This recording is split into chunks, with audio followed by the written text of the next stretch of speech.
La leyenda del hombre deformado.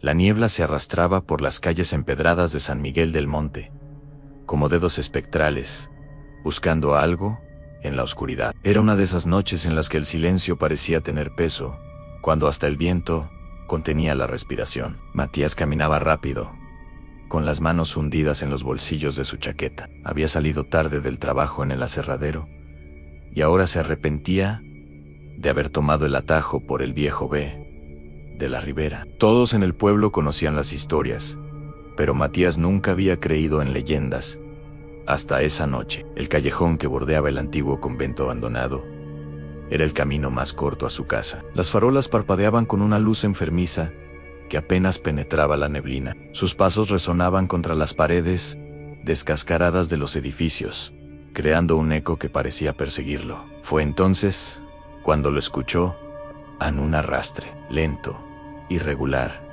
como si algo pesado se deslizara por el pavimento húmedo. Matías se detuvo en seco, su corazón golpeándole el pecho. El sonido también se detuvo. Solo son gatos, se dijo a sí mismo, aunque su voz interior no sonaba muy convincente. Reanudó la marcha, más rápido esta vez. El arrastre comenzó de nuevo, manteniéndose a una distancia constante detrás de él.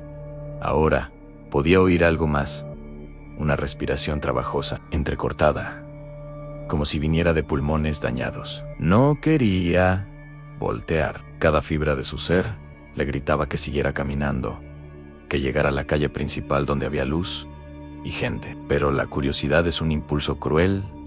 Giró la cabeza. Al principio, no vio nada más que niebla y sombras danzantes. Pero entonces, en el límite de su visión, distinguió una forma. Algo que no caminaba erguido, como debería hacerlo un hombre. Algo que se movía con una contorsión antinatural, arrastrándose por el suelo, con extremidades que parecían torcidas en ángulos imposibles.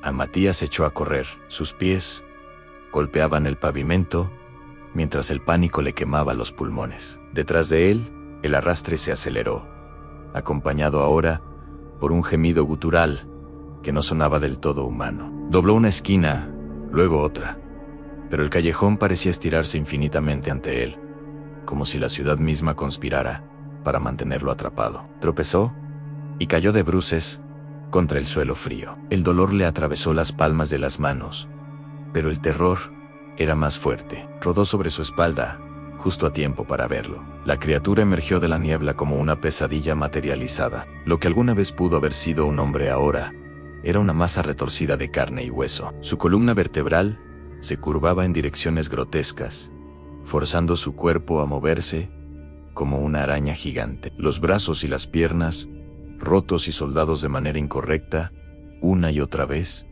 se doblaban hacia atrás y hacia adelante mientras se arrastraba. Pero lo peor era el rostro. Estaba aplastado, como si alguien hubiera presionado su cráneo contra una prensa. Un ojo colgaba más bajo que el otro, y la boca se retorcía en una mueca permanente de agonía. Sin embargo, ese ojo que aún funcionaba, brillaba con una inteligencia terrible. Una conciencia atrapada en ese cuerpo monstruoso. «Ayúdame», susurró la cosa con una voz que sonaba como cristales rotos. «Por favor, ayúdame».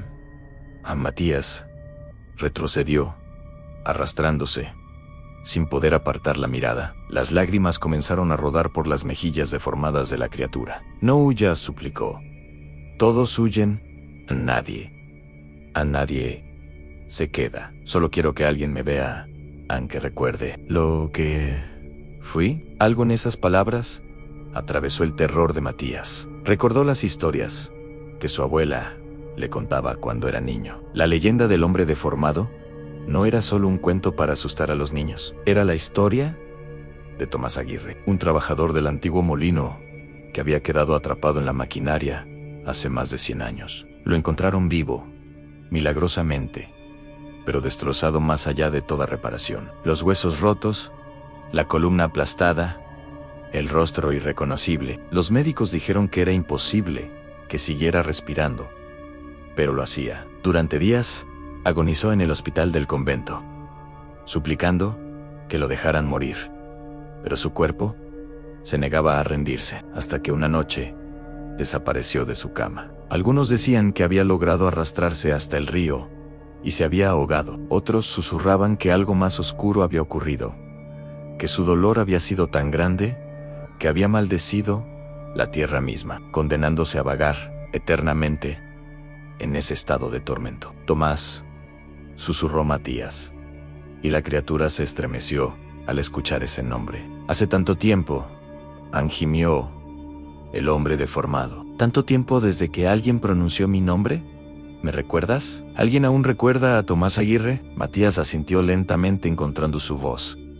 Sí, la gente todavía cuenta tu historia. Dicen que fuiste un buen hombre, un trabajador honesto con una familia que te amaba. El hombre deformado soltó un sollozo que sonaba como metal oxidado. Una esposa, 2 hijas pequeñas. Lucía y María tenían 3 y 5 años. ¿Alguien las recuerda? No lo sé, admitió Matías. Pero puedo averiguarlo. Puedo buscar en los registros del pueblo, encontrar qué pasó con ellas. Por primera vez, algo parecido a la esperanza brilló en ese ojo distorsionado. Pero entonces la expresión cambió, torciéndose en algo más oscuro. Es demasiado tarde para eso, gruñó, y su voz se volvió más profunda, más monstruosa. He esperado demasiado. He sufrido demasiado. ¿Por qué tú deberías caminar libre mientras yo me arrastro en la oscuridad?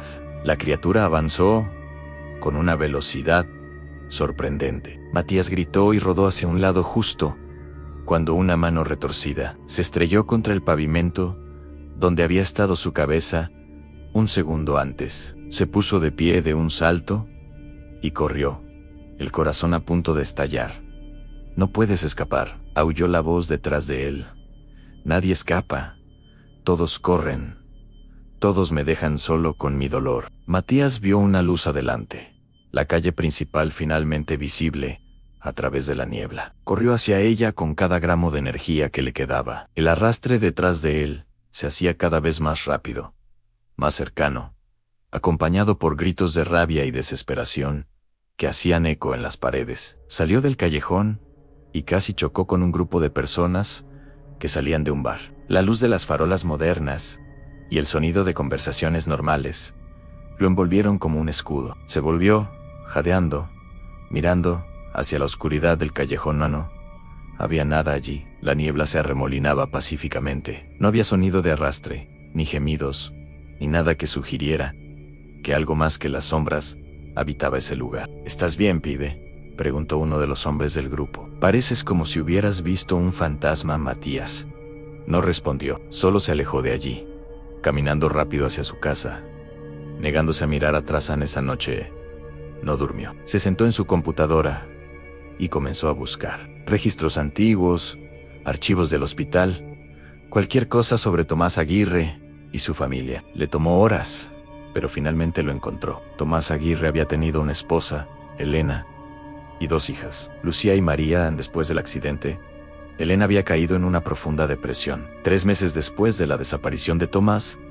ella y las niñas fueron encontradas en el río. La misma corriente que, según los rumores, se había llevado a Tomás. Matías sintió un peso en el pecho. Toda esa familia, destruida por una terrible tragedia. Y Tomás, atrapado en un estado de tormento eterno, sin saber que aquellos a quienes amaba lo habían seguido poco después. Algo lo impulsó a seguir buscando. Encontró el viejo cementerio donde habían sido enterrados. Al día siguiente, tomó el autobús hasta allí. Las tumbas estaban descuidadas, cubiertas de musgo y maleza. Pasó 1 hora limpiándolas, arrancando las malas hierbas, dejando flores frescas. En la lápida de Tomás, grabada hacía más de un siglo, leyó las palabras: «An esposo, amado y padre devoto». «Que encuentres paz en paz», murmuró Matías. «Ojalá la hayas encontrado». Esa noche, cuando caminó a casa por el mismo callejón,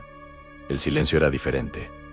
No amenazador, sino tranquilo. La niebla seguía allí, pero parecía más suave, menos opresiva. No vio nada, no escuchó nada, pero mientras caminaba, sintió una presencia, no malévola esta vez, sino observadora, y en algún lugar, en el límite de su percepción, Creyó escuchar un susurro en el viento. Gracias. Matías nunca volvió a ver al hombre deformado. Pero a veces, cuando la niebla es especialmente espesa y camina por esas calles viejas, escucha ese arrastre distante y se pregunta si Tomás Aguirre encontró finalmente su camino hacia su familia, o si aún vaga, buscando a alguien que recuerde su nombre, porque a veces las leyendas no son solo historias para asustar a los niños. A veces son ecos de tragedias reales, de dolor que se niega a desvanecerse, de almas que quedaron atrapadas entre este mundo y el siguiente. Y en las noches de niebla en San Miguel del Monte,